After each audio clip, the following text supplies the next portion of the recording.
दादु नमो नमो निरंजनम नमस्कार गुरुदेवता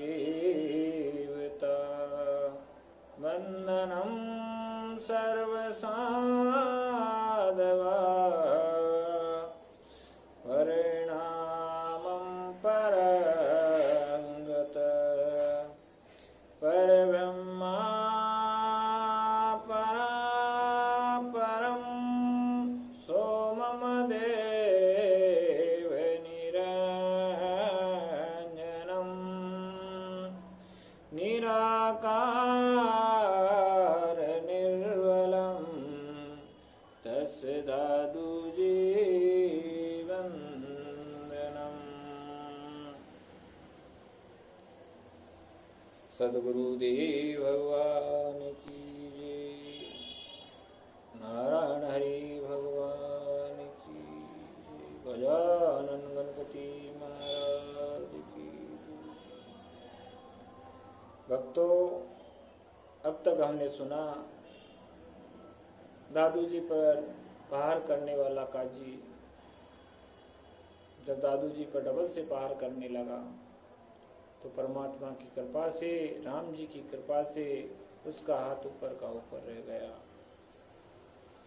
और हाथ में पीड़ा होने लगी। जब हाथ में पीड़ा हुई और हाथ ऊपर का ऊपर रह गया तो वह दादू जी के ऊपर चिल्लाता हुआ, चीख चिल्ला करता हुआ, क्रोध करता हुआ अपने घर को चला गया। उस घर जाने के बाद भी उस काजी की पीड़ा नहीं बंद हुई और धीरे धीरे वह हाथ गलने लगा। करीब 3 मास तक ऐसा ही चलता रहा, क्योंकि परमात्मा जो होते हैं, भगवान जो हरि होते हैं, जो संतों को अगर कोई दुख देता है, भक्तों को कोई दुख देता है तो भगवान उसको आसान मृत्यु नहीं देते। भगवान ने उसको कष्टदायी मृत्यु दी जो उसने रोज भोगी। इस प्रकार वो कई दिनों तक उस दर्द और पीड़ा को सहन करता रहा और करीब 3 माह के अंदर वो पीड़ा सहन करते करते एक दिन मर गए। जब वो मर के यमलोक चला गया, उस काजी का मरना सुनकर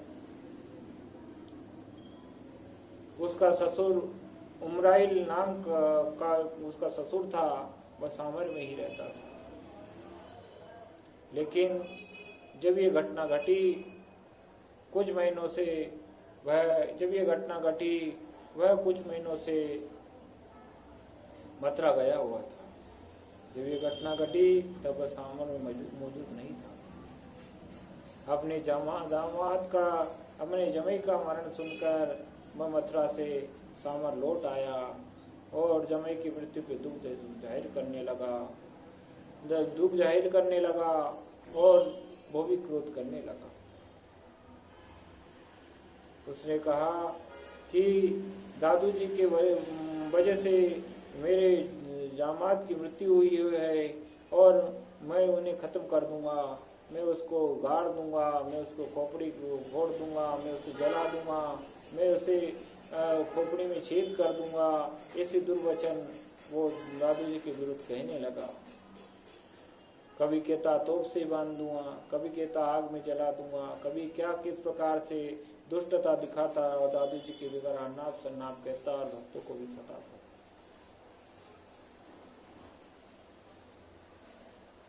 जब ये प्रकार का वो अति करने लगा तब भगवान ने सोचा कि ये दुष्ट है, संतों को अवश्य सताएगा।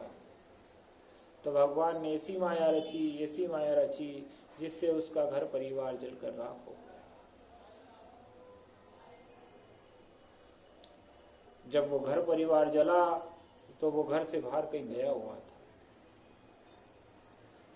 जब आकर देखा तो पूरा संपूर्ण परिवार नष्ट हो गया। वो समझ गया कि मैंने दादू जी के विरुद्ध इतने षड्यंत्र रचे हैं, दादू जी की महाराज ऐसी बातें कही है, उनका अपमान किया है, उन्हीं के कारण मुझे ये सजा मिली है। जब ये बात उसके समझ में आ गई तो वो दादू जी महाराज से डरने लगा। और दादू जी महाराज फिर उसका जो दादू जी महाराज से डरने लगा और दादू जी महाराज के पास जाके दादू जी को प्रणाम करके माफी मांगी। इस प्रकार काजी का ससुर उर्माइल काजी दादू जी का भक्त हो गया। दादू जी महाराज ने उसे उपदेश देते हुए भगवान की सच्ची भक्ति बताई और भगवान को कैसे प्राप्त किया जाता है वो सारी युक्ति बताई। संतों को किसी से विरोध नहीं होता, संत किसी के दुश्मन नहीं होते और संत किसी का दुख नहीं सहन कर सकते, किसी का विरोध नहीं करते, संत किसी को पीड़ा नहीं पहुंचाते। इस प्रकार के दादू जी उपदेश उसे देते थे और समझाते थे कि आप जैसा करोगे वैसा भरोगे और आपके करने का ही दंड आपने पाया है। आपके दामाद ने भी आप उसी के करने का दंड पाया है। दादू जी महाराज के ऐसे निर्मल वचन सुनकर काजी अपनी भूल के अपराध की माफी बार बार गुरु महाराज से मांगने लगा और कहा, प्रभु हम तो मूर्ख हैं, हमारे पास कहाँ ज्ञान है जो हम इस बात को समझ पाते हैं। अब तो बहुत देर हो चुकी है।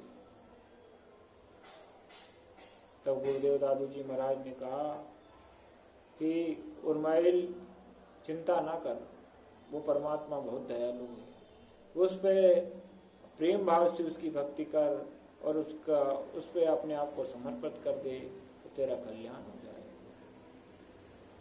इसी प्रकार दादू जी महाराज उसे समझाकर संतुष्ट करके उसको विदा किया।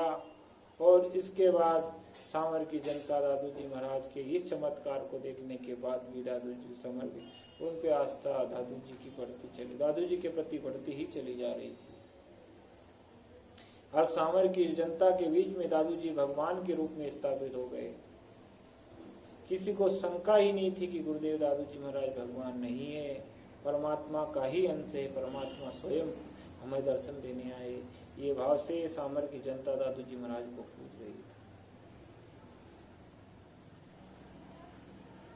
दादू जी महाराज भी सत्संग, उपदेश और कीर्तन और भक्ति में आनंद में झूमे रहे थे, भक्ति में लगे रहे थे।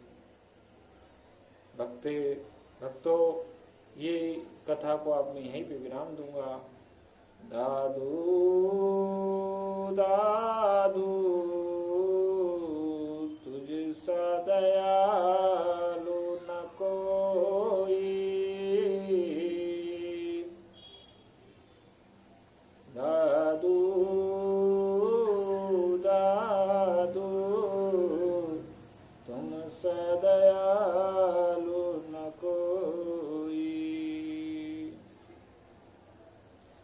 राम मिलन का रास्ता मिलाए, राम मिलन का रास्ता मिलाए, होई दया निधि होई। दादू दादू दयालु न कोई, तुम सा दयालु न कोई, तुम सा दयालु